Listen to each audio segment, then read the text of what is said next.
At Healthcare Partners Medical Group, our mission is to provide the highest quality of healthcare to each and every patient. With 5 locations in Pahrump, we are local doctors you know and trust. We want to thank you for choosing us. Quality care starts here.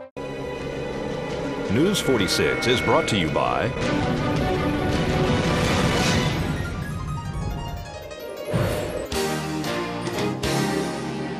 Healthcare Partners and Humana. News is also brought to you by Barry Levinson and Associates, Pahrump's Bankruptcy Center. When it comes to important matters like bankruptcy, call an experienced, compassionate attorney. Call the Bankruptcy Center of Pahrump. Call 775-727-4747. News is also brought to you by Tire Works Total Car Care. Not your typical tire and service company. Guaranteed lowest prices on tires. Your one-stop shop for all automotive needs. Call 775-751-6100 or 702-365-TIRE. News is also brought to you by the St. Therese Mission, a future venue for cultural and environmental events near Pahrump. Get involved. Visit us at sttheresemission.com or call 702-507-4172.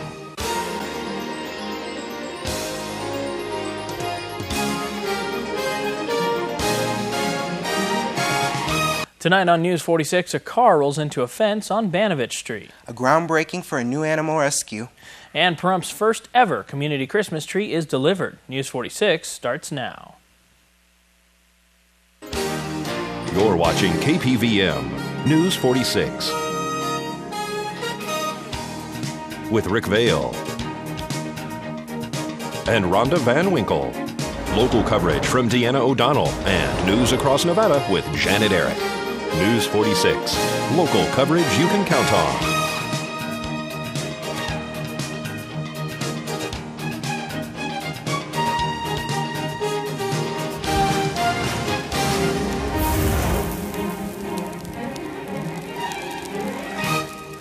Good evening. It's Monday, November 21st, 2011. I'm Rick Vale. And I'm Zach Fuentes for News 46. Luckily, no one was injured as a result of a single vehicle rollover yesterday afternoon on Bannavich Street. Tonight's accident report is brought to you by Stovall & Associates. Don't expect insurance companies to have your best interest in mind. Stovall & Associates cares. Let us help you if you have been involved in an accident.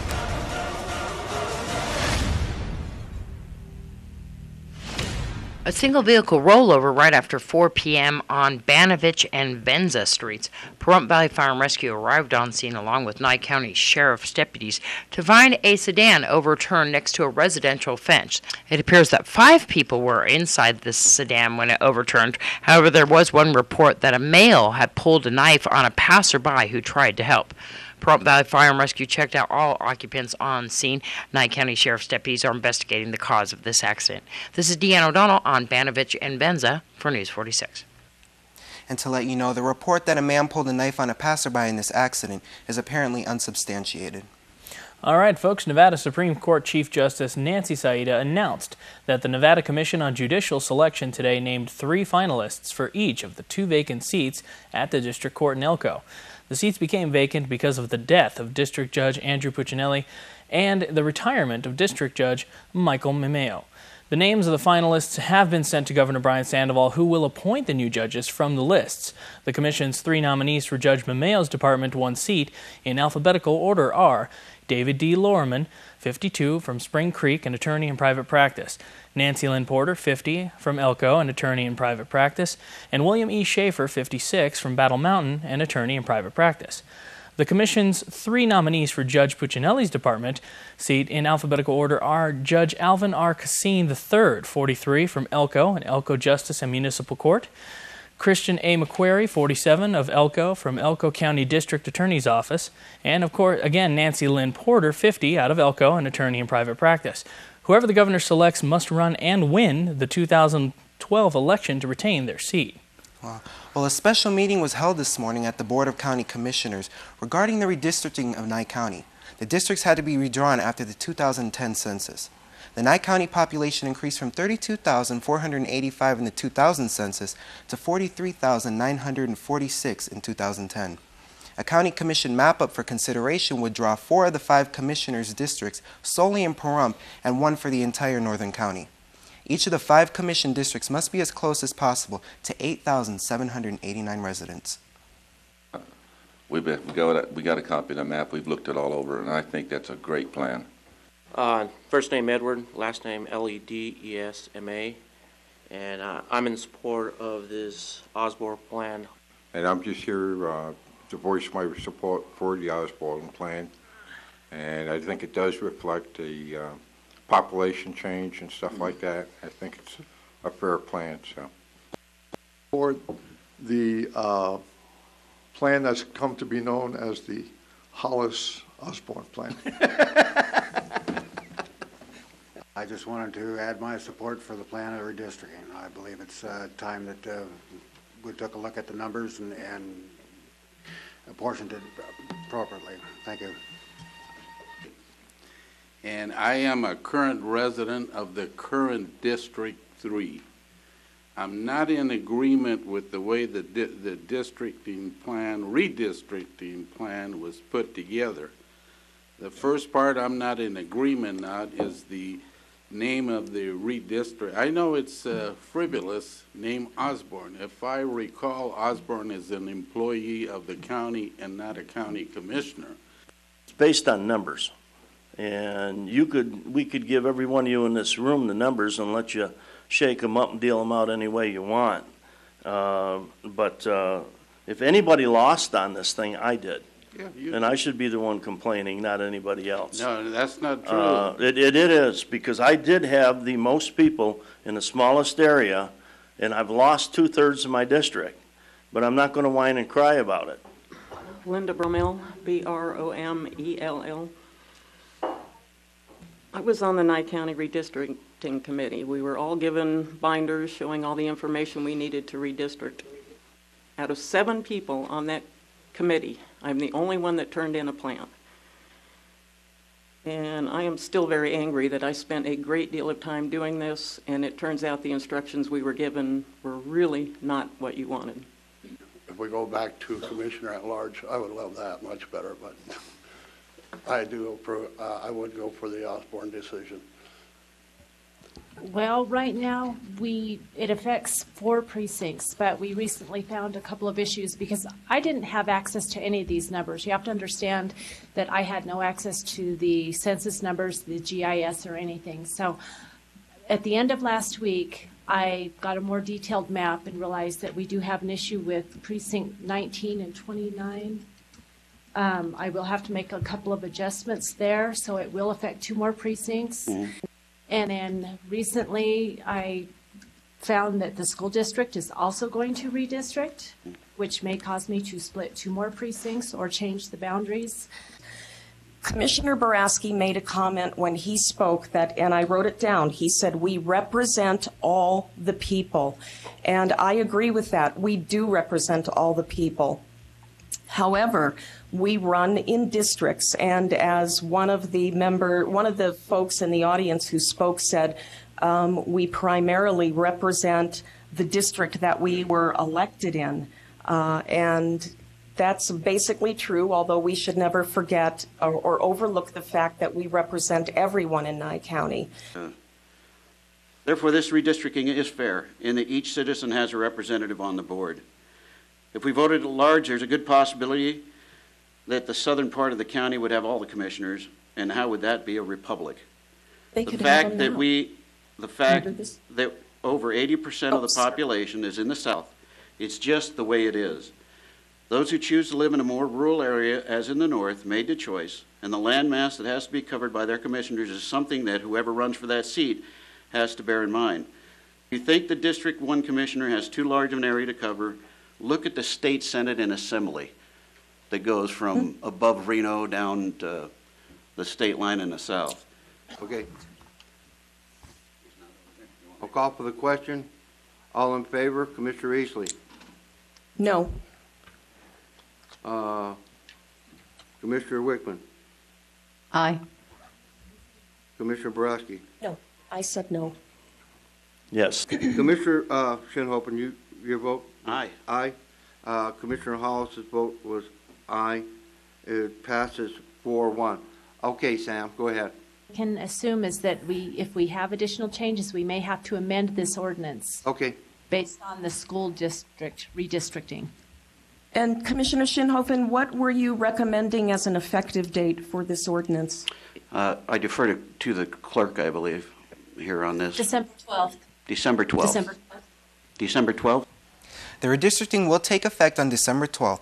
If you would like to see this redistricting hearing in its entirety, KPVM will air it again tonight at 6 p.m. on 46.3. All right, folks, and don't go anywhere because we're going to have much more local news coming up right after this break. Please keep it here.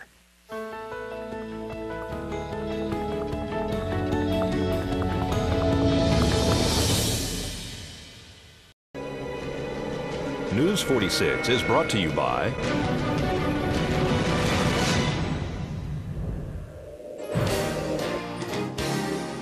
Southwest Medical Associates. Their healthcare center is now open in your neighborhood. Southwest Medical Associates. Now that's powerful medicine.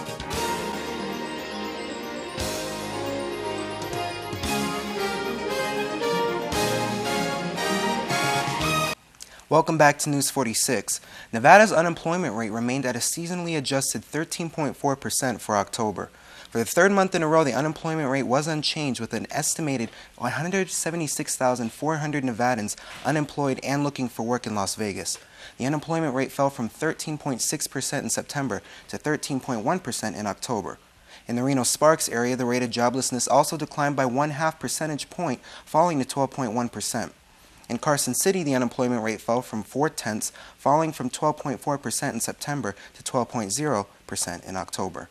The unemployment rate in Elko micropolitan area, which includes Elko and Eureka counties, reached its lowest level this year, checking in at 6.7%. Those are some impressive numbers.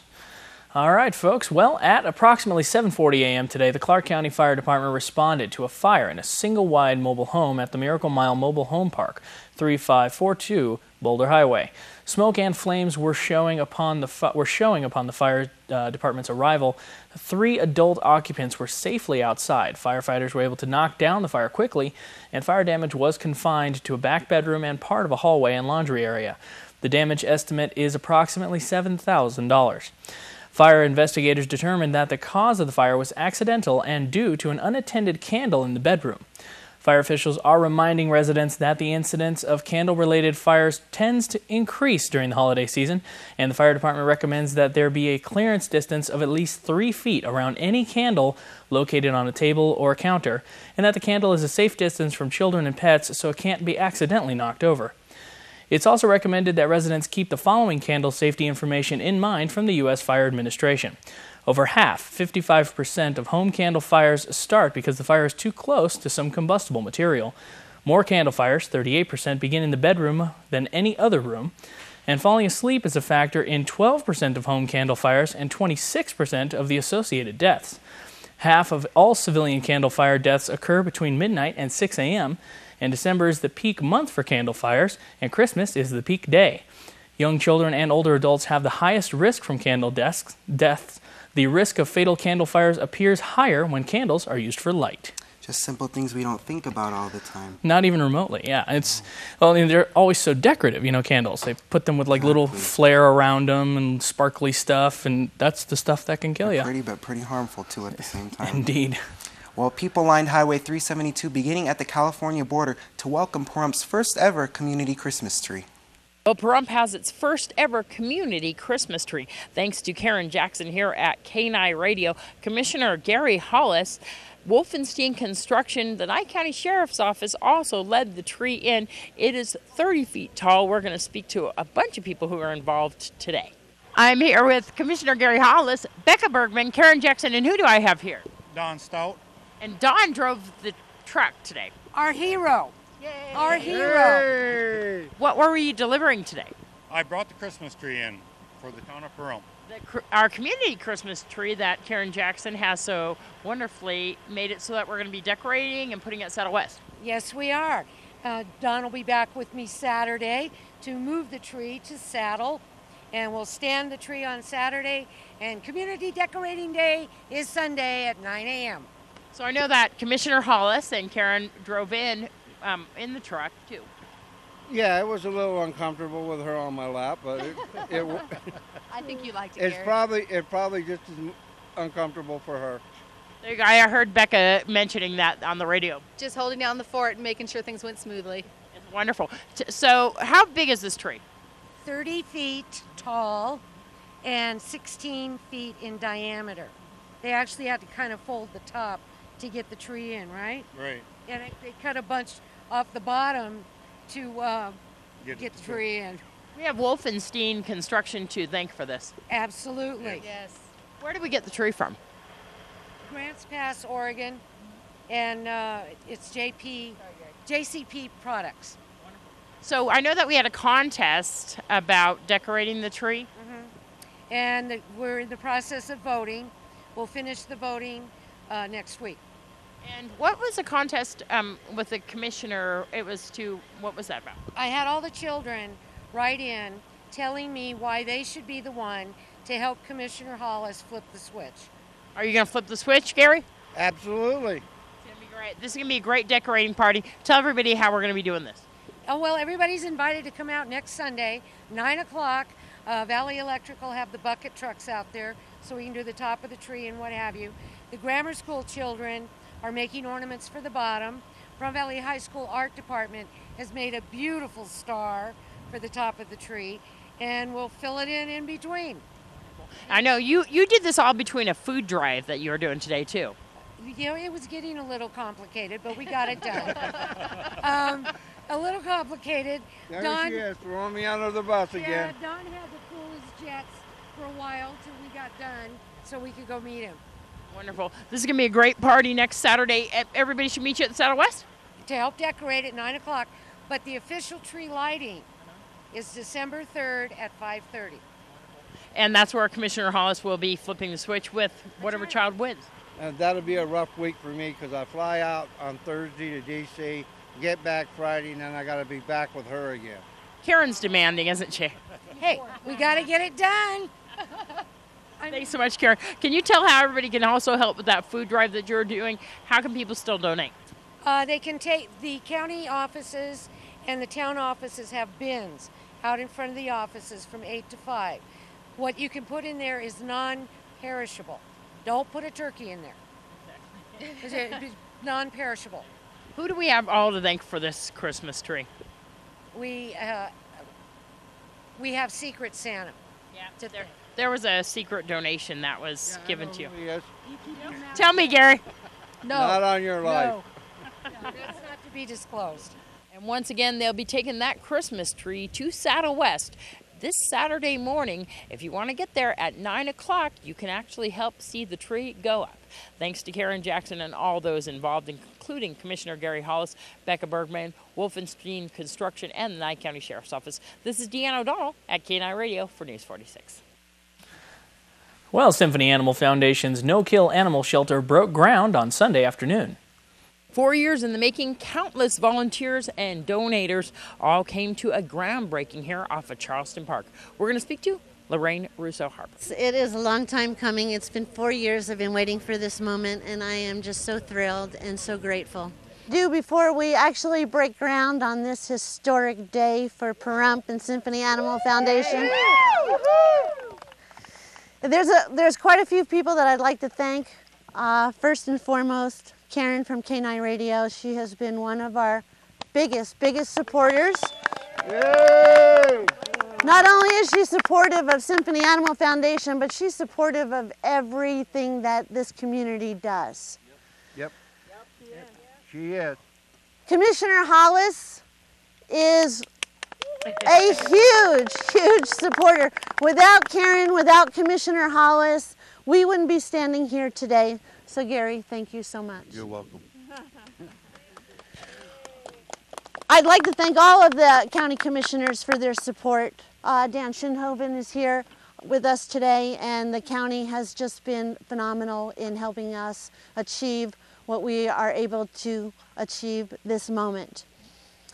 We wouldn't have any ground to break if it wasn't for Ray Wolfenstein. Hey!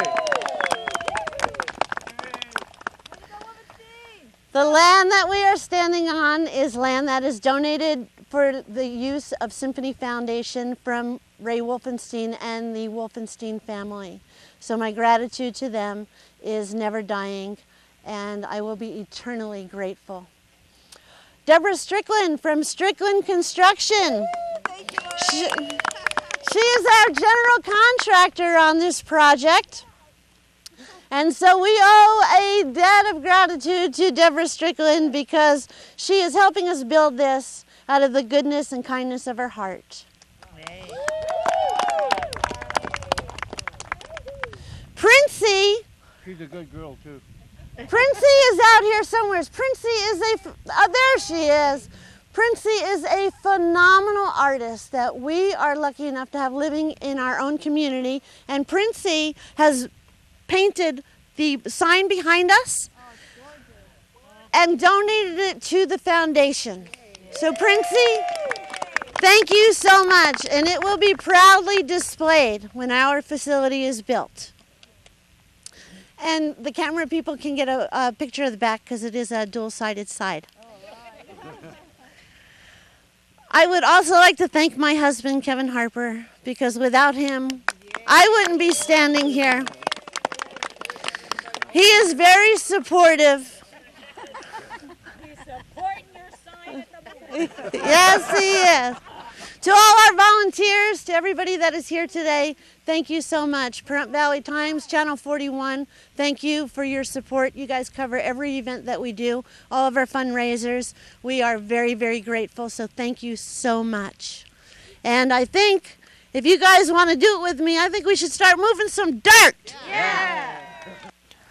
Well, we'll have part 2 of this story on tomorrow night's broadcast.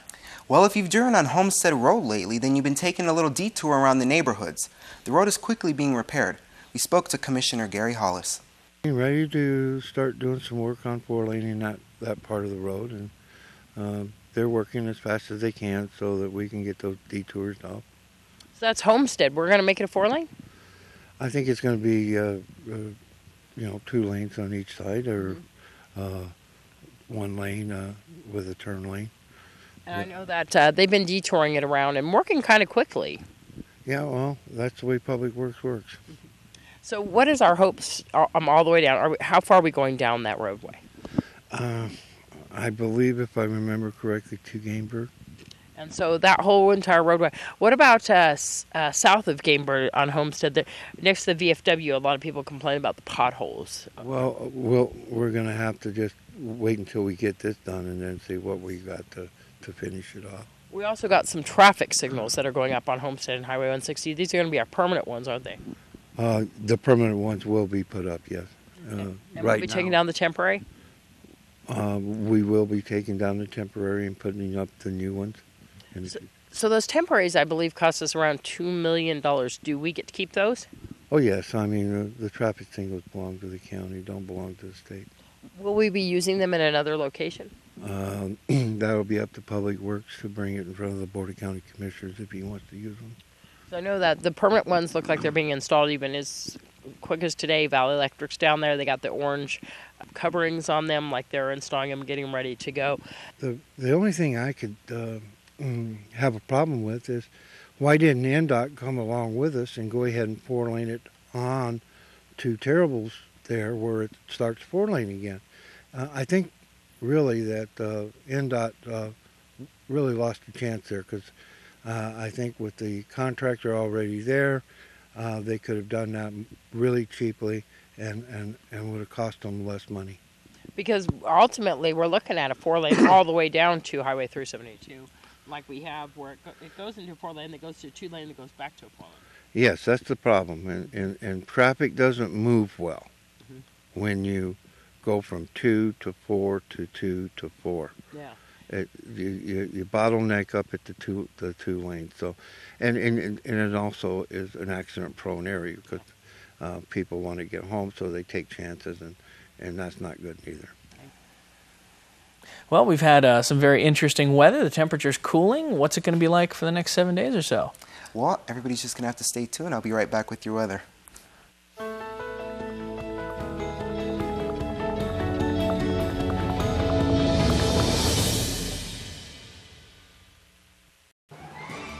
News 46 Weather is brought to you by Healthcare Partners Medical Group, with 5 locations in Pahrump, local doctors and professional staff providing total care from infancy to seniors. News 46 Weather is also brought to you by your local dairy farmers. Dairy products are very important in maintaining a healthy body. For more information, you can visit their website at nevadadairycouncil.org. News 46 Weather is also brought to you by Humana.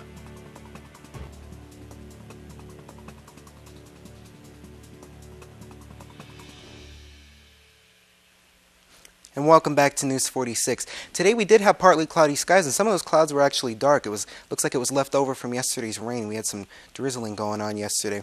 Our high today was 59 degrees, which is actually not too high for us. Our winds were coming out of the southwest at 5 miles per hour, and our gusts were only at up to 8 miles per hour. Pressure was at 30.11, and our UV was at 3, moderate, staying the same. Our humidity was at 55%, and our sunrise was actually at 6:26 a.m. And today's record was 77 degrees back in 1976.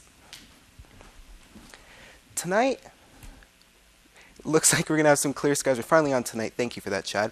Our low is 40 degrees, and our winds are going to come out of the northeast at 2 miles per hour. Our gusts are only going to be at up to 5 miles per hour, even less than it was today. And our humidity is going to be at 42%.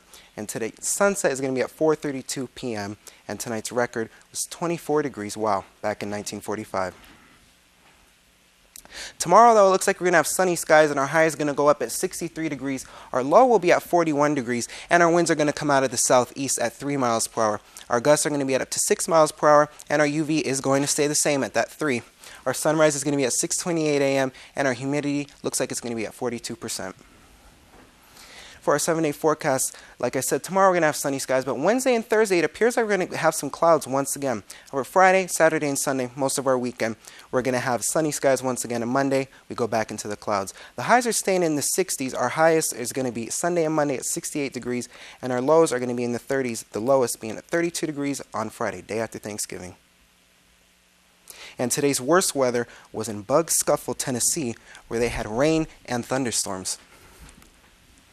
Thank you very much, Zach. Folks, a toy drive and coat drive is being held for underprivileged children. If you would like to donate a toy or coat to an underprivileged child in need for the holidays, the drop-off locations are the Stage Stop Casino on Stagecoach and Who's Dunes on Highway 372.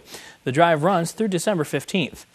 And a Thanksgiving Day community dinner will be held at Nye Communities Coalition Building located at 1020 East Wilson Road from 1 to 3 p.m. on November 24th. There is no charge for this dinner, and for more information you can call 751-1804. And last but certainly not least, our friends at Domino's Pizza are offering any artisan-style pizza with your choice of 8 breadsticks and a 2-liter soda for $13.98. Also, don't forget they will be open Thanksgiving Day from 3 to 8 p.m., and when you order, mention KPVM to get your special rate. And folks, that's going to do it for this edition of News 46. I'm Rick Vale, and from Zach Fuentes and everyone up here on the Hill at KPVM, we wish you a safe evening, and we'll see you here again tomorrow night. Until then, good night, Pahrump.